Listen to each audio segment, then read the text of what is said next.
Masih di Talkshow bersama saya Dika Salim, The Kromoson dan juga dokter dosen Dika. Udah dokter dosen Dika 3D. Wah, sama dokter dosen Dika. Ini juga 3D. Dilihat, diraba, diterawang enggak? Bukan.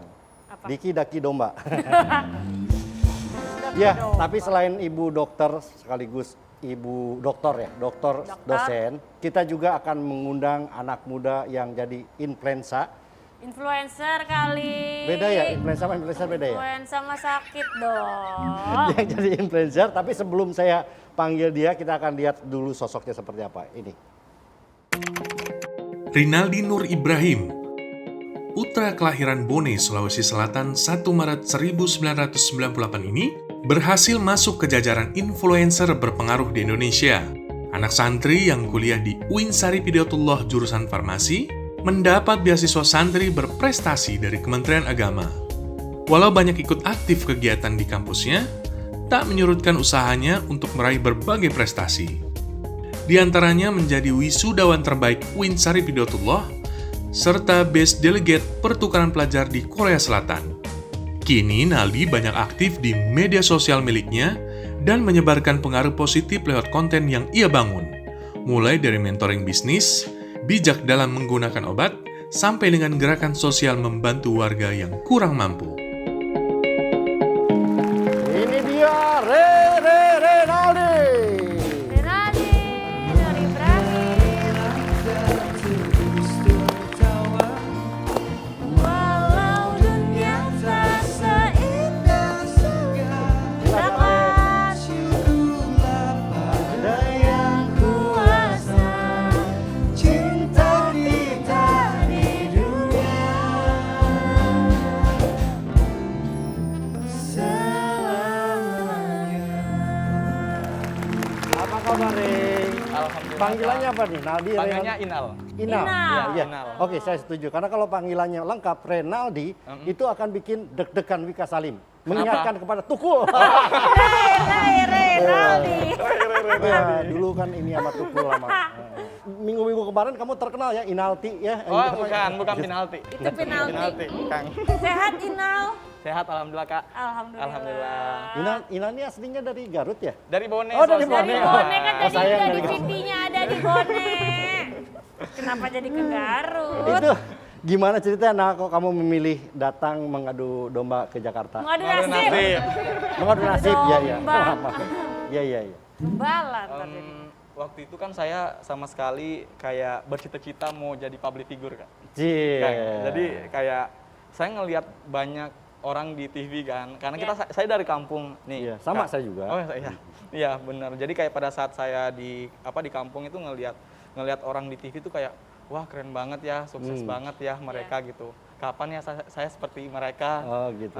Dan di satu sisi orang tua saya pun juga pernah cerita kalau beliau itu mau kuliah tapi maksudnya nggak ada uang gitu. Oke. Ya nggak ada biaya.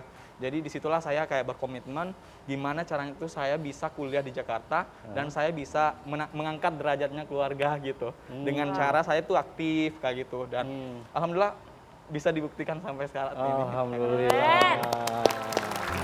Tapi Berarti emang sekarang iya. dia orang tua lihat Renaldi sekarang bangkrut dong. Bangga. Bangga. Iya bangga. Iya iya. Bangga. Bangga dong. Iya iya. Bangga ya. Ih, Alhamdulillah bangga. Alhamdulillah bangga. Nah, terus kamu akhirnya menjadi mahasiswa berpredikat terbaik. Iya. Iya.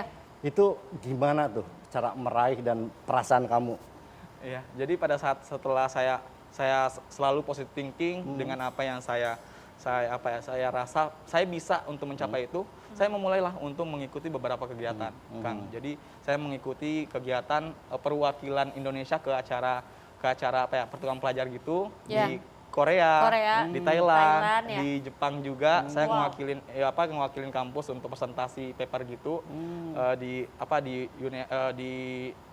Jepangnya, di Jepang Waseda University kayak gitu.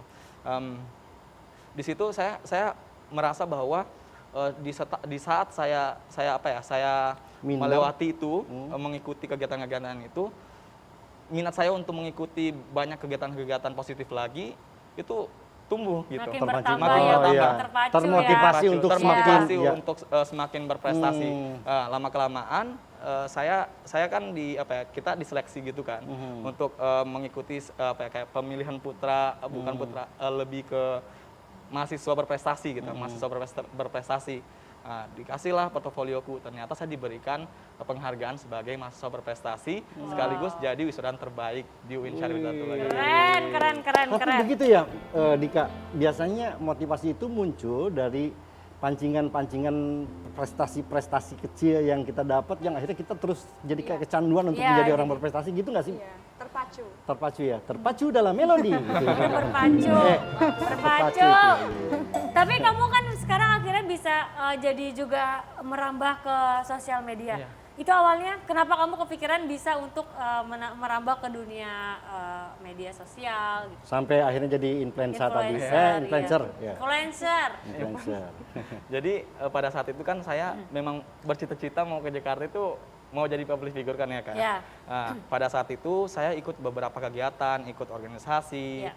Setelah itu bikin beberapa platform, ada yang namanya Youthline Indonesia untuk ngembangin potensi anak muda, Iya. baru bijak obat untuk ngedukasi tentang kesehatan. Iya. Karena kan sekarang ini banyak banget kan berita hoax gitu kan. Jadi kita memang ikut andil di situ, mau buat masyarakat bisa bijak dalam penggunaan obat dan tahu tentang kesehatan. Dan pada saat saya mengikuti banyak kegiatan ini, saya banyak yang nge-DM. Iya. Kak Inal sharing-sharing dong tentang ini, tentang itu. Iya. Lama-kelamaan saya berpikiran untuk selalu aktif di sosial media. Nah, dan akhirnya banyak teman-teman yang nge-follow, banyak yang undang Iya. dari beberapa komunitas, beberapa brand untuk selalu memberikan impact positif buat Iya. mereka supaya bisa semangat juga untuk capai cita-citanya. Jangan kemana-mana, kita akan berikan contoh-contoh yang baik juga setelah yang satu ini. Tetap di E-Talk Show.